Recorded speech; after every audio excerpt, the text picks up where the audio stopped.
अब हम देखते हैं आयाम माडुलन जो हमने पढ़ा था उसके कुछ प्रश्न देखते हैं। सबसे पहला क्वेश्चन है, किसी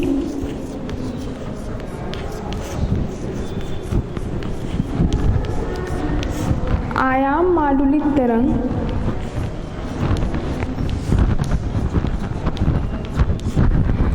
हम एक आयाम माडुलित तरंग लेते हैं, इसका अधिकतम आयाम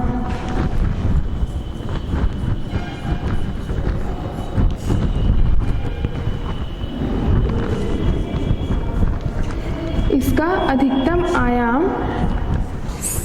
16 MV है। ठीक है, इसका अधिकतम आयाम 16 MV है तथा न्यूनतम आयाम 4 MV है। तो हमको यहाँ पर माडुलन की गहराई निकालना है, माडुलन की गहराई।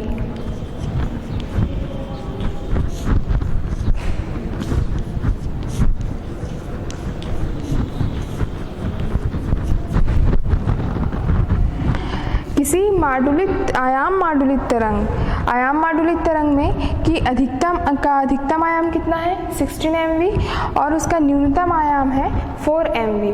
तो यहाँ पर हमको माडुलन की गहराई, तो अधिकतम आयाम को हम क्या लिखेंगे, E मैक्सिमम ये होगा 16 MV और न्यूनतम आयाम E मिनिमम ये हो जाएगा 4 MV। ये है। तो हमारे पास माडुलन की गहराई MA is equal to formula क्या होता है, E maximum minus E minimum upon E maximum plus E minimum. ये हम कल माडुलन गुणांक से हम निकाले थे कि आयाम माडुलन की जो गहराई M A is equal to कितना होगा, E maximum minus E minimum upon E maximum plus E minimum. अब मैं ई मैक्सिमम और ई मिनिमम दोनों वैल्यू को हम रख देंगे।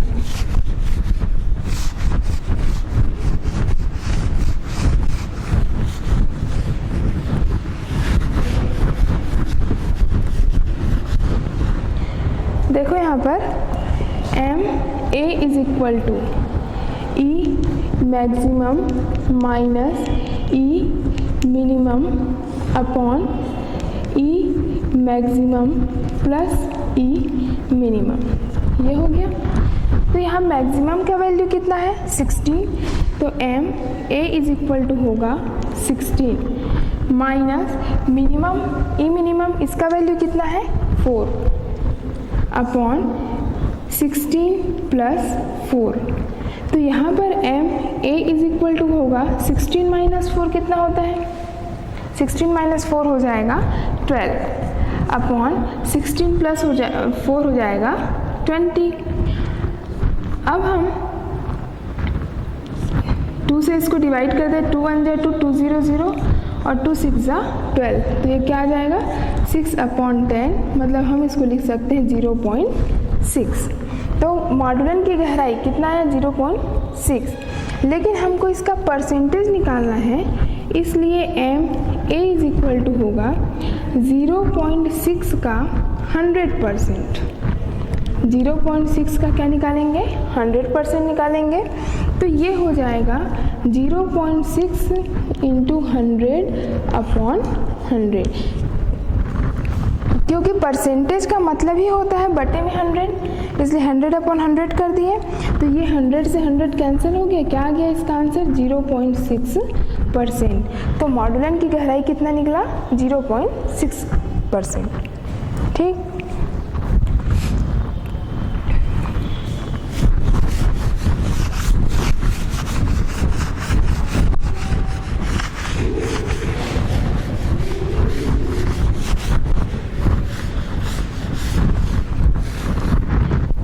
अगला हम देखते हैं, एक और क्वेश्चन देखते हैं इसमें।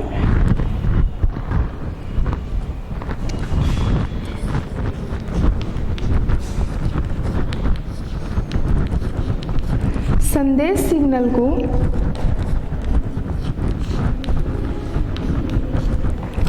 प्रसारित करने के लिए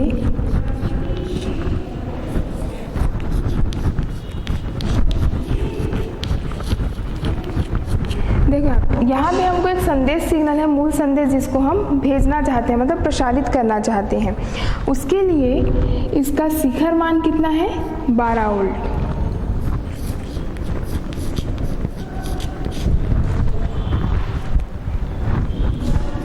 संदेश सिग्नल को प्रसारित करने के लिए शिखर मान होता है 12 वोल्ट, हम ये मान के चल रहे हैं। अब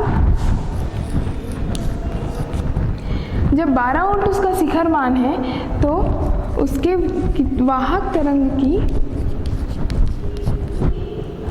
देखो क्या है, संदेश सिग्नल को प्रसारित करने के लिए 12 वोल्ट शिखर मान के वाहक तरंग की आवश्यकता होती है।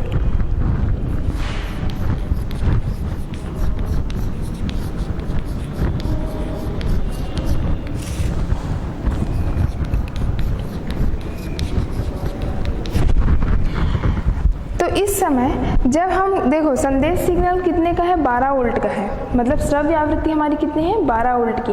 उसको प्रसारित करने के लिए हमको मतलब एक संदेश सिग्नल को प्रसारित करने के लिए 12 वोल्ट का वाहक तरंग लग रहा है। तो यदि हमको 75% मॉडुलन प्राप्त करना हो, 75% मॉडुलन प्राप्त करना हो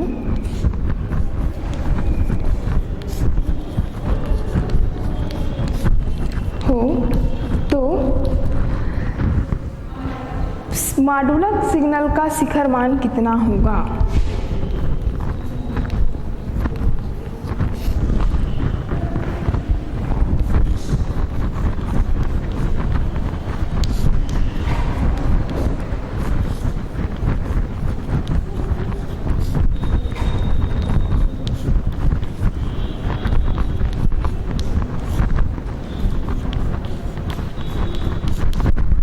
ठीक है, पहले हम देखते हैं क्वेश्चन को।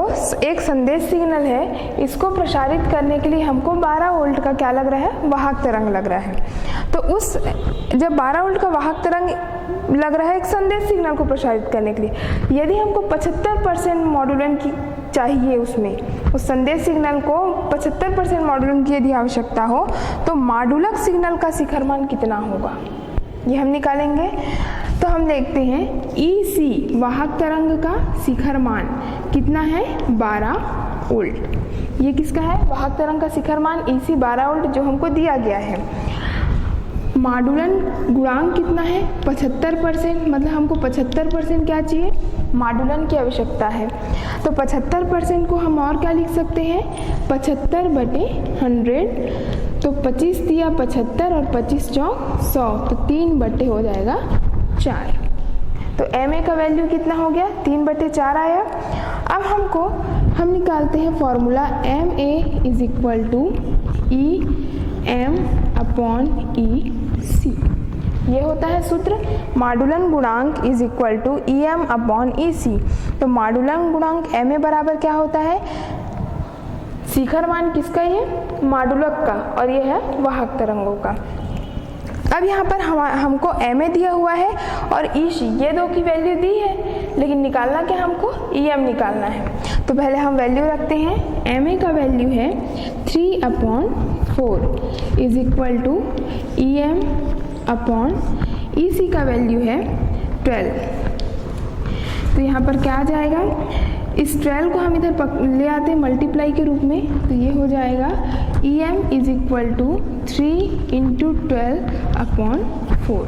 ये होगा 3 × 12/4, 4 एकम 4, 4 तिया 12। तो EM का वैल्यू कितना हो जाएगा? 3 तिया 9। EM मतलब हमको निकालना था मॉडुलक सिग्नल का शिखर मान, और वो कितना आया? 9 वोल्ट आएगा।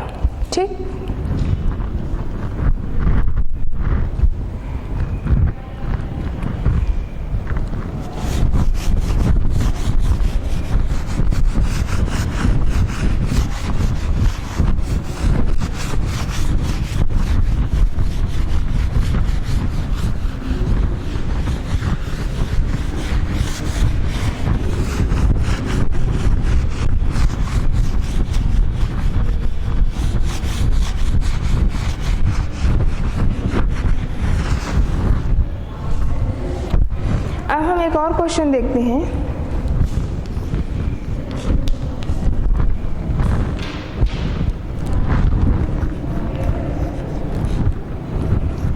यदि किसी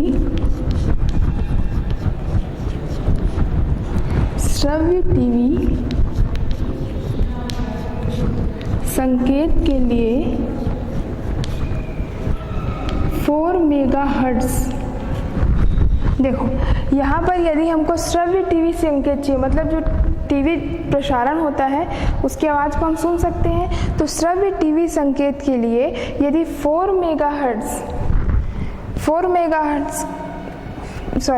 किलोहर्ट्ज़,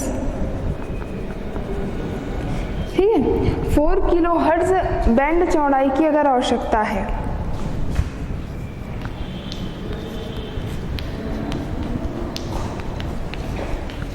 बैंड चौड़ाई की आवश्यकता है,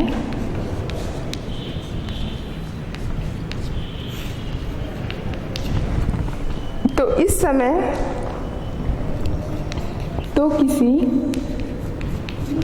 4 × 10⁻14 हर्ट्ज़, देखो यदि एक टीवी श्रव्य टीवी संकेत के लिए हमको 4 किलोहर्ट्ज़ बैंड चौड़ाई की आवश्यकता है, तो किसी 4 × 10⁻14 हर्ट्ज़ के आवृत्ति अगर इतना बैंड चौड़ाई हो, तो उस समय आवृत्ति के 1%, ठीक है, 4 × 10⁻14 हर्ट्ज़ का 1% आवृत्ति के प्रकाश के लिए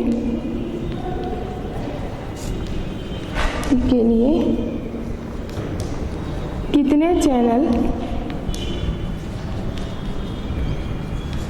की आवश्यकता होगी।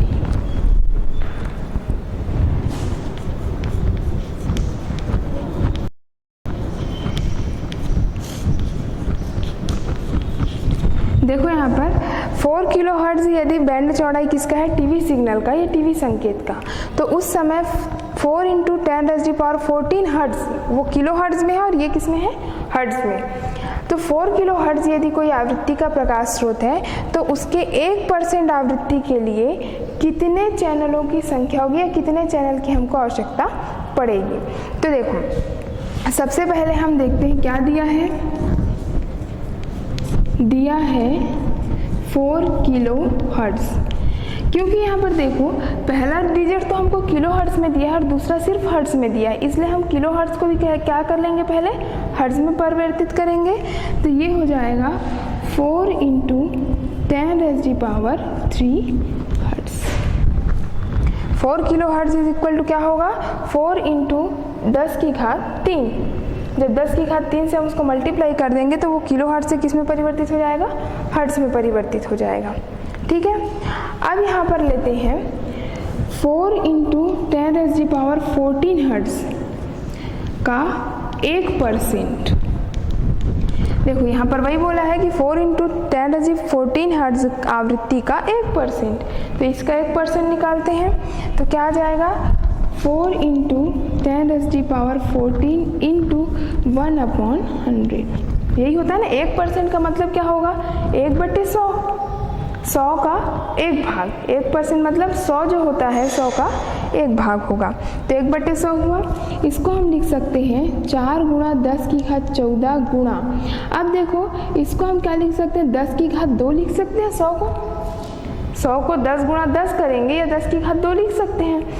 अब ये 10⁻2 किस में है, बटे में है, अगर ये ऊपर आता है तो क्या हो जाएगा, 4 × 10⁻14 गुणा 10⁻2, क्योंकि नीचे इसका घात प्लस में है, जब ये ऊपर आएगा तो इसका घात किस में हो जाएगा, माइनस में होगा।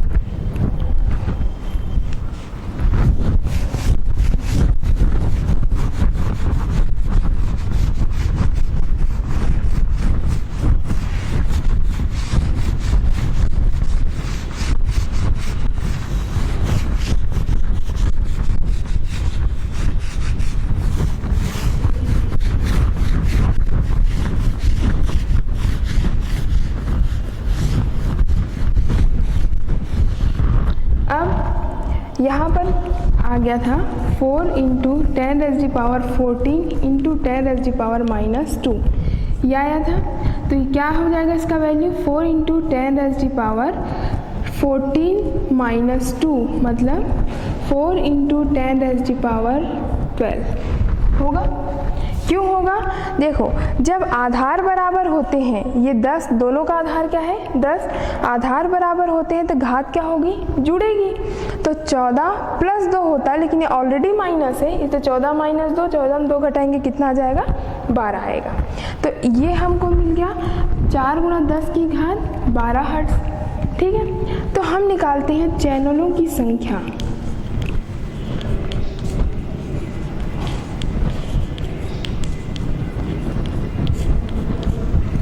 चैनलों की संख्या निकालेंगे तो ये जो हमारा आवृत्ति है 4 × 10⁻12 बटे 4 × 10⁻3 ये होगा। तो हम देखते हैं 4 से 4 कट गया तो 10⁻12 × 10⁻3, तो ये हो जाएगा 10⁻12-3, तो हो जाएगा 10⁻9। तो कितने चैनल की आवश्यकता होगी? यदि उसकी आवृत्ति कितना हो 4 × 10⁻14 हर्ट्ज की आवृत्ति हो तो हमको 10⁻9 चैनलों की आवश्यकता पड़ेगी।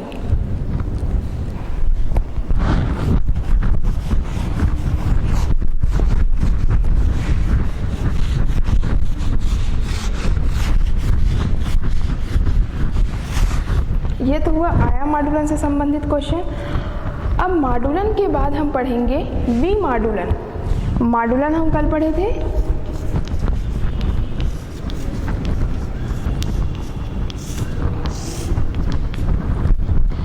ये होता है विमॉडुलन। विमॉडुलन वास्तव में होता क्या है, जैसे हमने कल मॉडुलन पढ़ा, मॉडुलन में क्या होता था कि श्रव्य आवृत्ति मतलब जो निम्न आवृत्ति की जो तरंगे थी, निम्न आवृत्ति के जो श्रव्य आवृत्ति जिसको बोलते हैं, निम्न आवृत्ति के प्रकाश या प्रेषण को हमने वाहक तरंगों के साथ क्या किया था, अध्यारोपित किया था। तो वो क्या क्रिया हुई, मॉडुलन की। यहाँ पर मॉडुलन की विपरीत क्रिया होगी। ठीक है, तो विमॉडुलन यह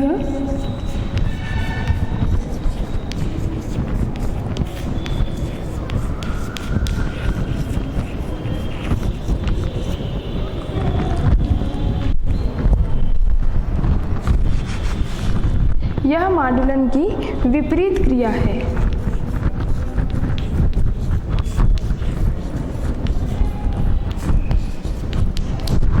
अब मॉडुलन के विपरीत क्रिया कहने का मतलब, मॉडुलन में श्रव्य आवृत्ति को हम वाहक तरंगों के साथ अध्यारोपित करते थे।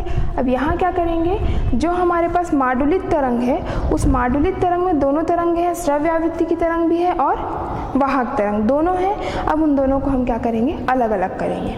तो जब दोनों तरंगों को, श्रव्य आवृत्ति की तरंगों को वाहक तरंगों से अलग किया जाता है तो उसको हम क्या कहते हैं, विमॉडुलन कहते हैं।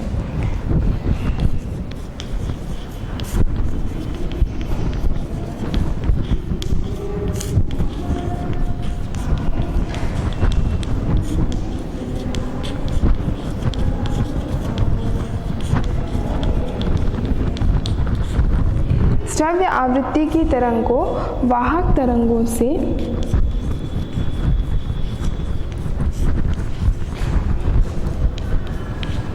अलग करने की प्रक्रिया।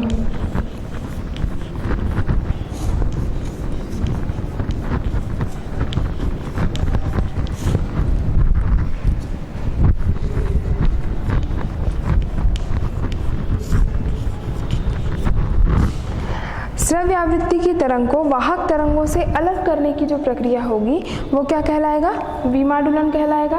और इसी विमॉडुलन का उपयोग हम टेलीफोन आदि जो हमारे होते हैं, टेलीफोन में अगर हम बात कर रहे हैं तो उस समय क्या होता है, यदि हम सीधे सीधे मॉडुलित तरंग को लेते हैं तो मॉडुलित तरंग की आवृत्ति बहुत ज़्यादा होती है और श्रव्य आवृत्ति जो होती है वो 20 हर्ट्ज से 20 किलो हर्ट्ज के बीच होना चाहिए। तो वही आवृत्ति को हम क्या कर सकते हैं, सुन सकते हैं। तो जब अगर हम मॉडुलित तरंग को लें तो उनके कारण जो टेलीफोन हो गया, माइक्रोफोन हो गया, उसके जो डायफ्राम है जो कंपन नहीं कर पाते और कंपन नहीं करने के कारण वो हमको सुनाई नहीं देंगे, इसलिए विमॉडुलन की आवश्यकता पड़ती है। तो विमॉडुलन में श्रव्य आवृत्ति की तरंग को वाहक तरंगों से अलग किया जाता है और इस पूरी प्रक्रिया को क्या कहते हैं, विमॉडुलन की प्रक्रिया। और यह प्रक्रिया मॉडुलन के ठीक विपरीत प्रक्रिया होती है।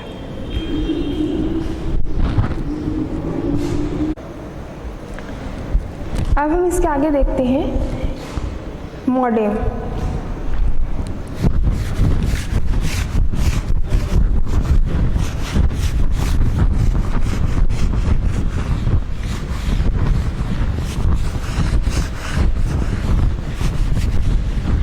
अभी हम पढ़ चुके हैं मॉड्यूलन और वी मॉड्यूलन। दोनों क्रियाएं समझ गए कि मॉड्यूलन में क्या होता है, श्रव्य आवृत्ति वाहक तरंगों के साथ अध्यारोपित की जाती है, और वी मॉड्यूलन में जस्ट उसके ऑपोजिट श्रव्य आवृत्ति और वाहक तरंग दोनों को अलग अलग करते हैं। इसी क्रिया पर आधारित होता है हमारा मॉडेम।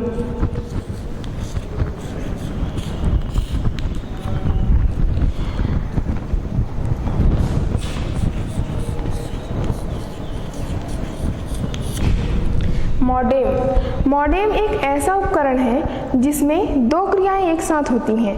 एक तो होता है मॉड्यूलन और दूसरा होता है वी मॉड्यूलन। मतलब दोनों क्रियाएं एक ही उपकरण में हो सकती हैं। दोनों क्रियाएं क्या हो सकता है, एक ही उपकरण में हो सकती हैं। तो ऐसे उपकरण को हम क्या कहते हैं, मॉडेम कहते हैं। ये जो मॉडेम है ये दो शब्दों से मिलकर बना है। एक तो होता है मॉड्यूलेशन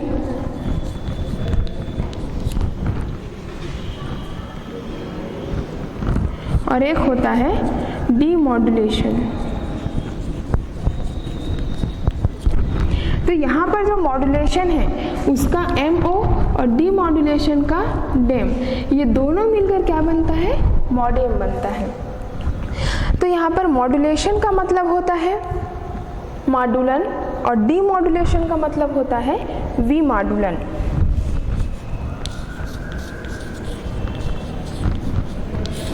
और इसका मतलब होगा वी मॉड्यूलन।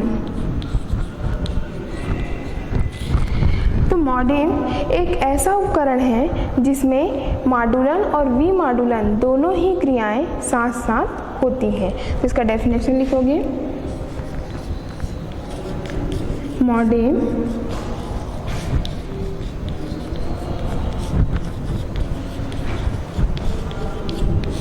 एक ऐसा उपकरण है जिसमें मॉड्यूलन एवं वी मॉड्यूलन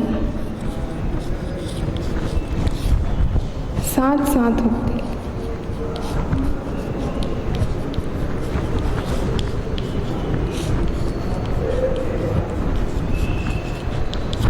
ठीक है, साथ में संपन्न होने का मतलब ये नहीं है कि दोनों एक साथ क्रिया करेगा। मतलब एक टाइम में वो मॉडेम एक ही क्रिया करेगा। अगर वो मॉड्यूलन करा तो मॉड्यूलन ही करेगा, यदि वो वी मॉड्यूलन करा तो वी मॉड्यूलन, लेकिन वो दोनों क्रियाएं कर सकता है। ये होता है मॉडेम।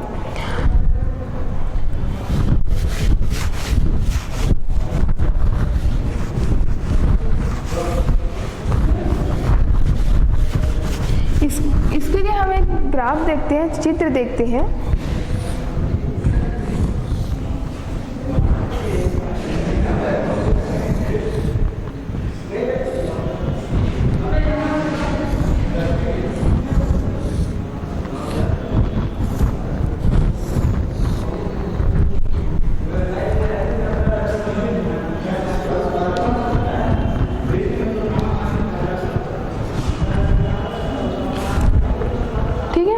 यहाँ पर इसको हम कंप्यूटर या फिर एक डाटा मशीन कह सकते हैं।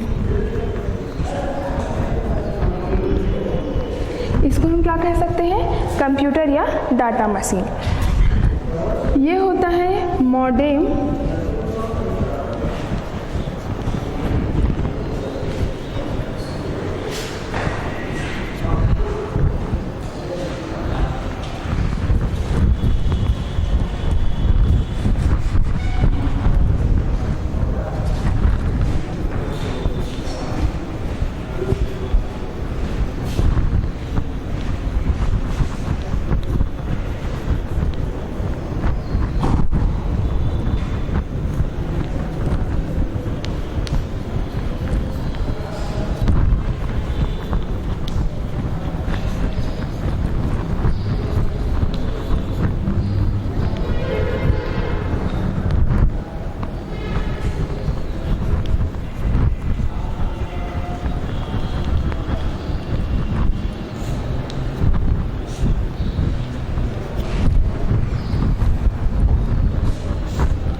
यहाँ पर हम मॉडेम की क्रियाविधि को समझते हैं। क्या है मॉडेम की क्रियाविधि? यहाँ पर इसको हम मान लेते हैं प्रेषित, इसको हम क्या ले लेते हैं पूरे को? प्रेषित, और इसको हम ले लेते हैं अभिग्राही।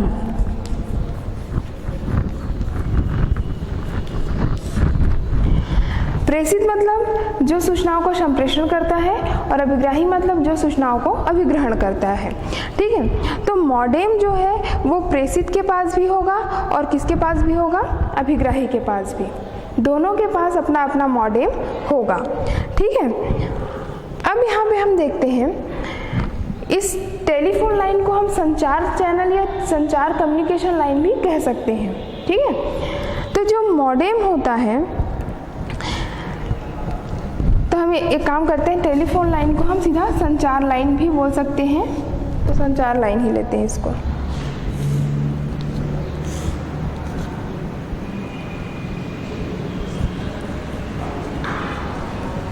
Communication signal. ठीक है, अब देखो यहाँ पर ये हमारे प्रेषित का क्या है? कंप्यूटर है या फिर कोई डाटा मशीन, मतलब या तो हम कंप्यूटर यूज़ कर रहे हैं या फिर कोई भी अन्य मशीन यूज़ कर रहे हैं। उसके बाद ये होता है मॉडेम पहला।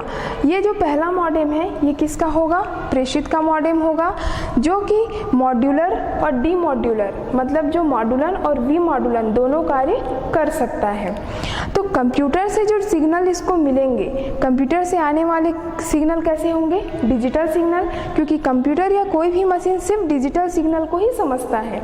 तो कंप्यूटर से आने वाले डिजिटल सिग्नल को पहला जो प्रेषित का मॉडेम है वो उसको क्या करेगा? मॉड्यूलित करेगा। श्रव्य आवृत्ति की तरंगों को वाहक तरंगों के साथ क्या करेगा? उसको मॉड्यूलित करेगा। अब ये जो संचार सिग्नल है, ये संचार सिग्नल इस मॉड्यूलित तरंग को दूसरे मॉडेम तक पहुंचाएगा। ठीक है, ये संचार सिग्नल जो मॉड्यूलित तरंगे हैं उसको कहाँ तक पहुँचाएगा? दूसरे मॉडेम तक। अब ये जो दूसरा मॉडेम किसका है? अभिग्राही, मतलब जो वहाँ पर सूचनाओं को अभिग्रहण कर रहा है। अब यहाँ पर तो जो सिग्नल आ रहा है वो कैसा सिग्नल है? मॉड्यूलित सिग्नल है। इस कारण से ये अब कंप्यूटर में जाने से पहले ये मॉडेम उसको क्या कर देगा? वी मॉड्यूलित। क्यों करेगा? उसका कारण ये है क्योंकि मॉड्यूलित सिग्नल का जो परास है, जो उसकी आवृत्ति है वो ज़्यादा होती है, उस आवृत्ति को कंप्यूटर एक्सेप्ट नहीं करता। इसलिए मॉडेम उसको क्या कर देगा? वी मॉड्यूलित, मतलब श्रव्य आवृत्ति की तरंग को वाहक तरंगों से अलग कर देगा, और अलग करने के बाद वो डिजिटल सिग्नल के रूप में कहाँ पहुँचेगा? कंप्यूटर के पास पहुँचेगा। तो इस प्रकार जो हम डाटा मतलब चित्र हो गया, कोई मैसेज हो गया, या कोई भी आंकड़े हो गए, नंबर्स हो गए, किसी भी चीज़ को जब हम कंप्यूटर के थ्रू हम एक स्थान से दूसरे स्थान या एक प्रेषक से दूसरे अभिग्राही तक भेजते हैं, तो यहाँ पर दोनों के पास अपना अपना मॉडेम होता है। वो मॉडेम दोनों कार्य कर सकता है। ठीक है, अगर अभी ये प्रेषक है तो ये मॉडेम मॉड्यूलन का कार्य करेगा, और यदि मान लो ये अभिग्राही होता तो इस समय ये किसका कार्य करता? वी मॉड्यूलन का कार्य करता।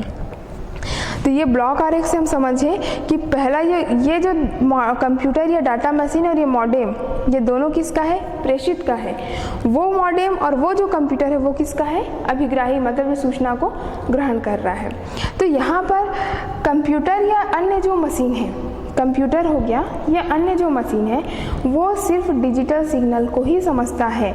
मतलब डिजिटल सिग्नल मतलब कल हमने जो पढ़ा था, डिजिटल सिग्नल का मतलब होता है ओनली बाइनरी डिजिट 0 और 1, सिर्फ 0 और 1 की भाषा को ही, उसी के लैंग्वेज के वो समझता है।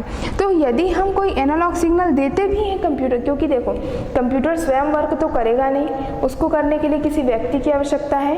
तो जो व्यक्ति, मान लो हम कंप्यूटर से एक मेल करना चाह रहे हैं, हम मेल करेंगे, तो कंप्यूटर में हमने मेल टाइप किया इंग्लिश में। ठीक है, सपोज हमने इंग्लिश में एक मेल टाइप किया, वो इंग्लिश में जो हमने मेल टाइप किया वो किस रूप में है? एनालॉग के रूप में। अब कंप्यूटर सबसे पहले उसको किस रूप में कन्वर्ट किया? डिजिटल सिग्नल के रूप में। वो कंप्यूटर जो डिजिटल सिग्नल के रूप में है, डिजिटल सिग्नल को कहाँ पहुँचेगा? मॉडेम में पहुँचा। ये जो मॉडेम होता है उस सिग्नल को, संदेश सिग्नल या जिसको हम डिजिटल सिग्नल कहते हैं, उस सिग्नल को वो क्या करता है, मॉड्यूलेट करता है। श्रव्य आवृत्ति की तरंगों को वाहक तरंगों के साथ अध्यारोपित करता है। अध्यारोपित करने के बाद वो कहाँ पहुँच जाते हैं, कम्युनिकेशन सिग्नल मतलब संचार चैनल में पहुँचता है। संचार चैनल उसको अपेक्षित एड्रेस तक, जो एड्रेस हमने यहाँ पर टाइप किया है उस एड्रेस तक वो उसको पहुँचाएगा। तो उसको पहुँचाने के लिए जैसे उस एड्रेस पर पहुँचा तो वहाँ पर भी एक मॉडेम मौजूद है। अब ये मॉडेम क्या करेगा, क्योंकि यहाँ पर हमको मॉड्यूलेट सिग्नल मिला है, वो मॉड्यूलेट सिग्नल यहाँ पर पहुंचा तो ये मॉडेम उसको डीमॉड्यूलेट करेगा, मतलब जो श्रव्य आवृत्ति और जो वाहक तरंग दोनों को वो क्या कर देगा, अलग अलग कर देगा। और अलग अलग करने के बाद चूंकि वो जो मॉड्यूलेट सिग्नल श्रव्य आवृत्ति और हमारा वाहक तरंग दोनों अलग हो गए, तो उस समय जो श्रव्य आवृत्ति किस रूप में है, डिजिटल रूप में।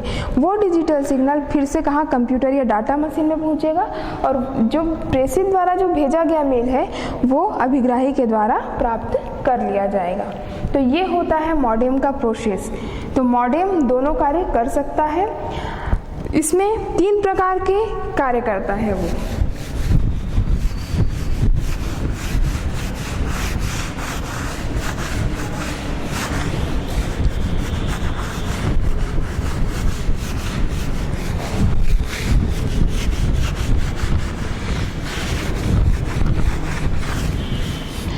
मॉडेम जो है वो 3 प्रकार से कार्य करता है। इसके उपयोग की विधा देखते हैं।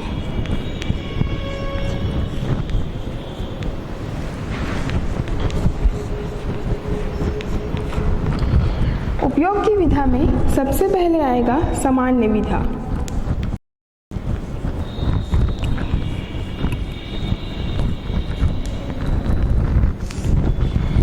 सामान्य विधा में इसमें आंकड़े केवल एक ही दिशा में संचरित होंगे, मतलब प्रेषित से अभिग्राही की ओर। ठीक है, इसमें आंकड़े जो होंगे, सामान्य जो नॉर्मल मॉडेम कार्य करता है उसमें प्रेषित से अभिग्राही तक वो क्या करता है, किसी सूचना का प्रेषण करता है। तो वो एक ही दिशा, एक ही डायरेक्शन में वर्क हुआ। तो जब कोई सामान्य विधा में इसमें आंकड़े केवल एक ही दिशा में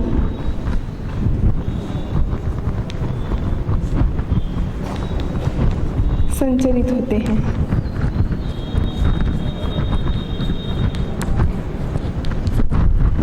तो सामान्य विधा क्या है, जिसमें आंकड़े केवल एक ही दिशा में संचरित होंगे, वो सामान्य विधा कहलाती है।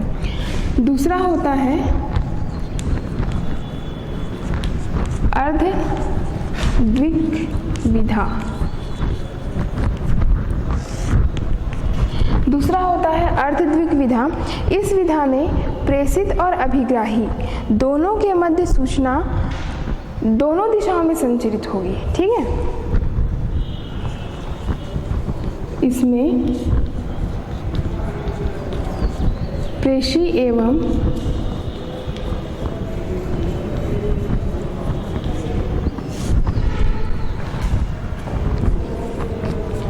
अभिग्राही के मध्य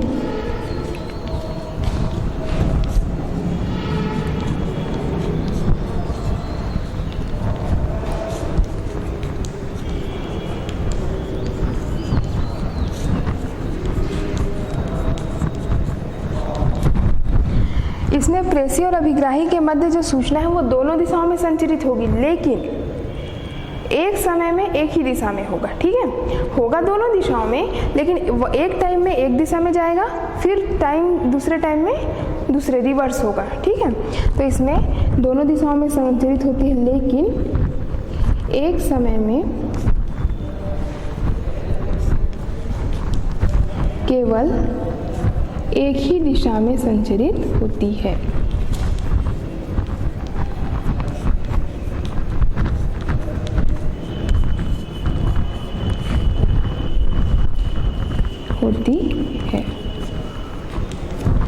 और तीसरा होता है पूर्ण द्विक विधा।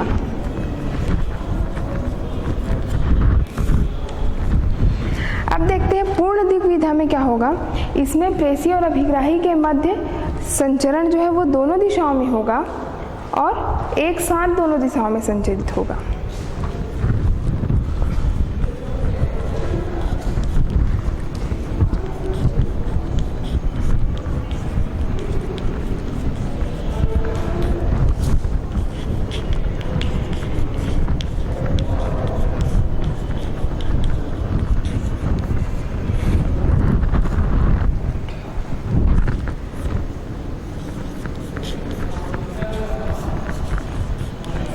देखो, तीन प्रकार की विधाएं होती हैं इसको उपयोग करने की।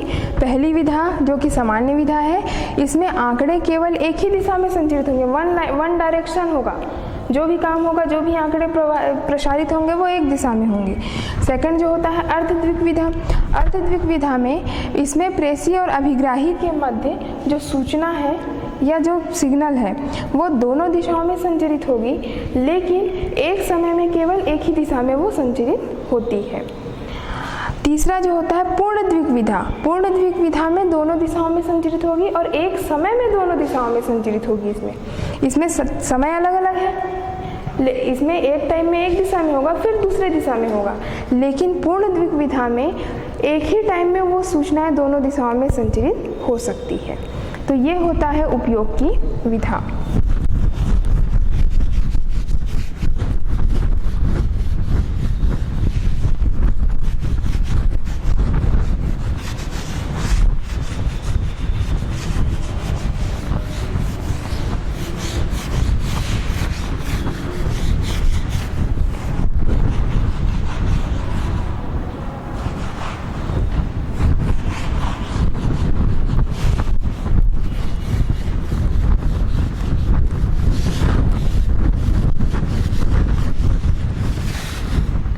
अगला देखते हैं इसमें मॉडेम की विशेषता।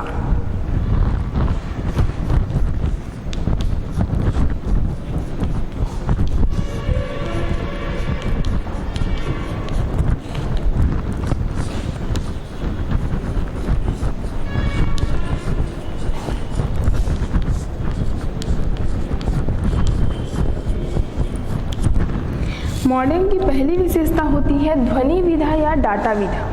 ठीक है, तो ध्वनि विधा में मॉडेम जो है वो एक टेलीफोन की तरह कार्य करता है। यदि हम ध्वनि विधा में देखें तो मॉडेम किस तरह कार्य करेगा, एक टेलीफोन की तरह।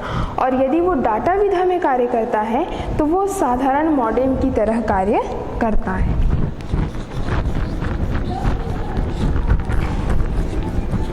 ध्वनि विधा में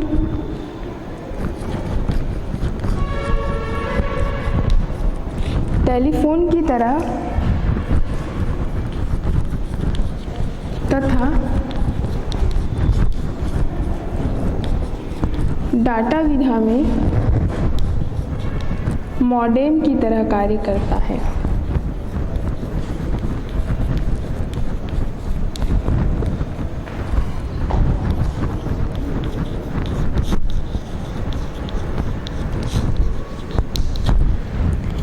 ये पहली विशेषता है उसकी।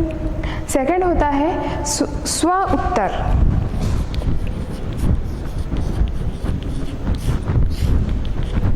स्व उत्तर कहने का मतलब, यदि मॉडेम के पास कोई कार्यकर्ता उपलब्ध ना हो, कोई भी कार्यकर्ता वहाँ पर ना हो, तो उस समय भी वो कंप्यूटर से आंकड़ों को ग्रहण करता है और उसका उत्तर भी वो देता है। यदि कोई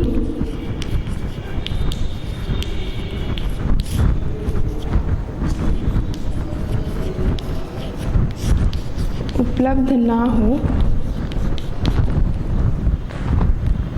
तो स्वयं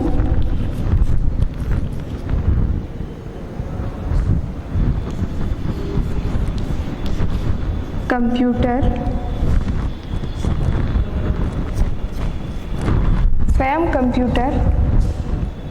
के डाटा को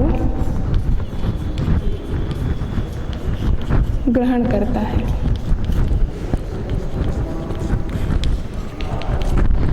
स्व उत्तर कहने का मतलब वो अपने आप में उत्तर देगा, मतलब यदि कोई भी कार्यकर्ता वहाँ पर उपलब्ध नहीं है तो वो स्वयं ही क्या करेगा, कंप्यूटर के डाटा को ग्रहण करेगा, उसमें कार्यकर्ता की आवश्यकता नहीं होगी।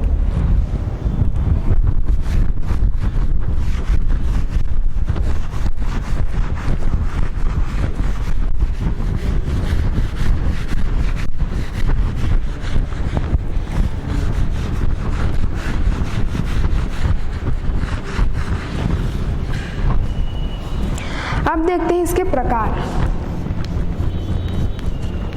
पहला प्रकार होता है बाह्य मॉडेम।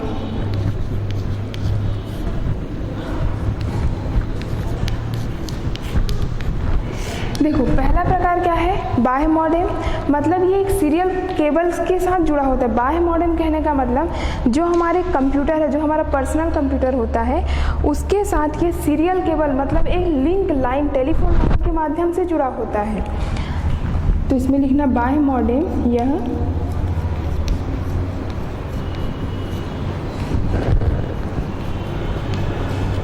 सीरियल केबल से जुड़ा रहता है। ठीक है, सीरियल केबल से जुड़ा रहता है और इसमें क्या होता है, स्वयं का पावर सप्लाई होता है, मतलब इसमें अलग से हमको विद्युत पावर सप्लाई देने की आवश्यकता नहीं होती और इसी कारण से इसका उपयोग हम पर्सनल कंप्यूटर, जो घरों में पर्सनल कंप्यूटर पीसी होता है, उसमें हम टेलीफोन लाइन जो होता है, लैंडलाइन फ़ोन, उसके माध्यम से करते हैं। सेकेंड होता है आंतरिक मॉडेम।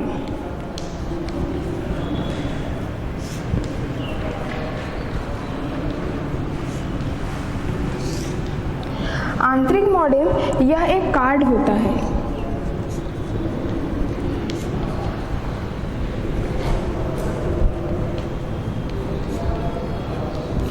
यह क्या होता है, कार्ड, मतलब जैसे हमारा मेमोरी कार्ड होता है उसी के प्रकार एक मॉडेम एक कार्ड की तरह रहता है और इसका स्वयं का सीरियल पोर्ट भी होता है।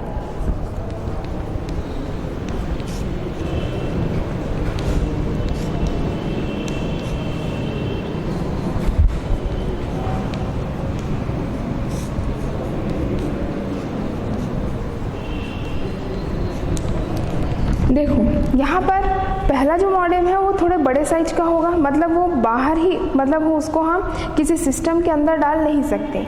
जो आंतरिक मॉडेम मतलब जैसे हमारा सेलफोन है, सेलफोन के जरिए भी आज हम एंड्रॉयड फ़ोन जो हो गया, उस फ़ोन के थ्रू भी हम मैसेज कर सकते हैं, ईमेल कर सकते हैं। उसमें जो मॉडेम लगा होगा वो किसके भांति होता है, कार्ड के भांति।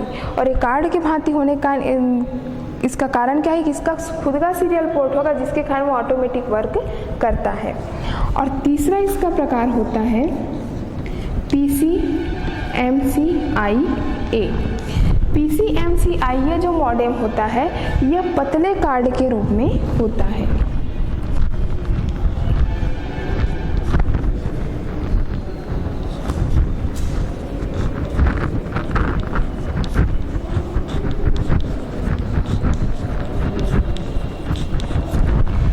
यह पतले कार्ड के रूप में होता है, मतलब जैसे हमारे मोबाइल फ़ोन में हम चिप डालते हैं, मेमोरी कार्ड डालते हैं, उसी के प्रकार एकदम पतला कार्ड के रूप में होगा और इसके लिए अलग से स्लॉट दिया रहता है, मतलब इसको फंसाने के लिए अलग से खांचा दिया रहता है, उसी खांचे में ये फिट होता है। इसका उपयोग हम लैपटॉप में या पोर्टेबल कंप्यूटर में करते हैं। जो लैपटॉप हमारा लैपी होता है उसमें हम PCMCIA मॉडेम यूज़ करते हैं। ठीक है, तो आज हम लोग पढ़े मॉडेम के बारे में और आयाम मॉड्यूलेशन के जो कुछ क्वेश्चन थे उसको पढ़े। आगे अगली कक्षाओं में हम देखेंगे। धन्यवाद।